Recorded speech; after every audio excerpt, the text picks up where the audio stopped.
सालों से इंटरनेट पर बस एक ही सवाल घूम रहा था, एप्स्टीन की लिस्ट में आखिर किसका नाम है। और फिर जनवरी 2024 में न्यूयॉर्क की एक अदालत ने वो दस्तावेज जारी कर ही दिए जिनका इंतजार पूरी दुनिया कर रही थी। हर तरफ यही चर्चा थी कि इसमें हॉलीवुड के बड़े बड़े एक्टर्स, ताकतवर राजनेता और अरबपति कारोबारियों के नाम होंगे जो सेक्स ट्रैफिकिंग में शामिल थे। लेकिन जब ये फाइलें सामने आई तो कहानी में एक बहुत बड़ा ट्विस्ट था। सबसे बड़ा सवाल यही है, क्या ये सच में कोई क्लाइंट लिस्ट है या फिर सच्चाई कुछ और ही है। तो चलिए आज इन एप्स्टीन फाइल्स की परतें खोलते हैं और देखते हैं कि सबूत असल में क्या कहते हैं। तो चलिए सबसे पहले उस बड़ी गलतफहमी को दूर करते हैं जो इन फाइल्स को लेकर हर तरफ फैली हुई है। देखिए, इंटरनेट पर इसे एप्स्टीन क्लाइंट लिस्ट कहा जा रहा है। ये बात 100% गलत है। ये कोई ऐसी लिस्ट नहीं है जिसमें ग्राहकों के नाम लिखे हों, बिल्कुल नहीं। तो सवाल ये है कि फिर ये है क्या। असल में ये सारे दस्तावेज 2015 के एक मानहानि के केस से निकले हैं। ये केस एक पीड़िता वर्जीनिया बुफेन ने घिस्लीन मैक्सवेल के खिलाफ दायर किया था और उसी केस की सुनवाई के दौरान कई लोगों के नाम सामने आए थे। एक बात साफ साफ समझनी होगी, इन फाइलों में जिसका भी नाम है वो अपने आप में कोई अपराधी नहीं बन जाता। इन लोगों में खुद पीड़ित है, गवाह है, पत्रकार है और हाँ, कुछ ऐसे लोग भी हैं जिन पर शक है। इसलिए सिर्फ नाम होने का मतलब ये नहीं कि वो गुनहगार हैं। तो अब आते हैं उन सबसे बड़े नामों पर जिनकी चर्चा सबसे ज्यादा हो रही है, अमेरिका के पूर्व राष्ट्रपति बिल क्लिंटन और डोनाल्ड ट्रंप। इन दस्तावेजों में बिल क्लिंटन का नाम 50 से भी ज्यादा बार आता है। जी हाँ, 50 से ज्यादा बार। गवाहों ने ये तक बताया है कि क्लिंटन ने जेफरी एप्स्टीन के प्राइवेट प्लेन, जिसे लोग लोलिता एक्सप्रेस के नाम से जानते थे, उसमें कई बार सफर किया था।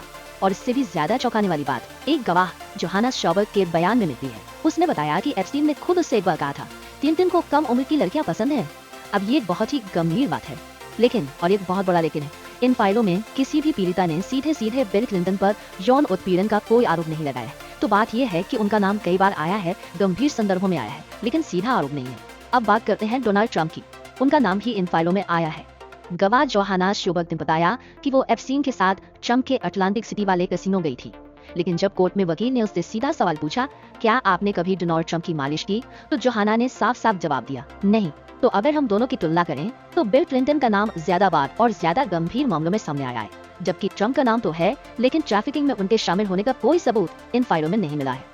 राष्ट्रपतियों के अलावा दो और बहुत बड़े नाम इन दस्तावेजों से सामने आए, एक शाही खानदान से और दूसरा संगीत की दुनिया का बादशाह प्रिंस एंड्रयू के लिए। तो ये दस्तावेज एक बहुत बुरी खबर है। वर्जीनिया गफे ने जो आरोप उन पर पहले लगाए थे, इन फाइलों ने एक तरह से उनकी पुष्टि कर दी। इनमें लंदन, न्यूयॉर्क और एप्स्टीन के प्राइवेट आइलैंड पर हुए शोषण का जिक्र है। हालांकि प्रिंस एंड्रयू ने कोर्ट के बाहर समझौता कर लिया, लेकिन उनकी साख पूरी तरह से मिट्टी में मिल चुकी है। एक और नाम जिसने सच में सबको हैरान कर दिया वो था king of pop Michael Jackson का।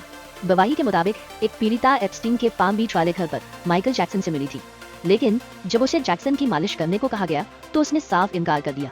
मतलब जैक्सन वहाँ मौजूद जरूर थे, पर किसी भी गलत काम में शामिल होने की बात सामने नहीं आई है। ये दस्तावेज सिर्फ नामों के बारे में नहीं है, ये उस खौफनाक सिस्टम का भी पर्दाफाश करते हैं जिससे ये पूरा घिनौना किया चलता था। असल में ये एक पिरामिड स्कीम की तरह काम करता था। समझिए कैसे। घिस्लीन मैक्सवेल पहले एक जवान लड़की को अपने जाल में फंसाती थी। उस लड़की का शोषण होने के बाद मैक्सवेल उसी को पैसे देकर कहती थी कि वो और नई लड़कियों को लाए।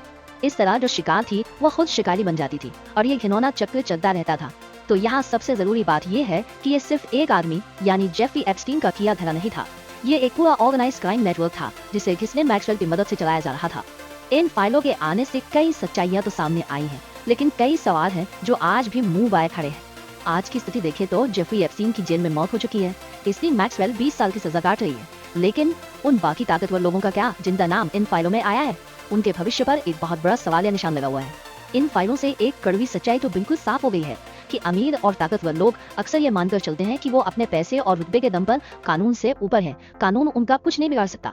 और यहीं आकर हम उस सबसे बड़े सवाल पर रुक जाते हैं। जेफरी एप्स्टीन मर चुका है, घिस्लीन मैक्सवेल जेल में है, लेकिन क्या इस नेटवर्क में शामिल दूसरे पावरफुल लोगों को कभी उनके किए की सजा मिलेगी? ये एक ऐसा सवाल है जिसका जवाब शायद हमें भविष्य में ही मिलेगा।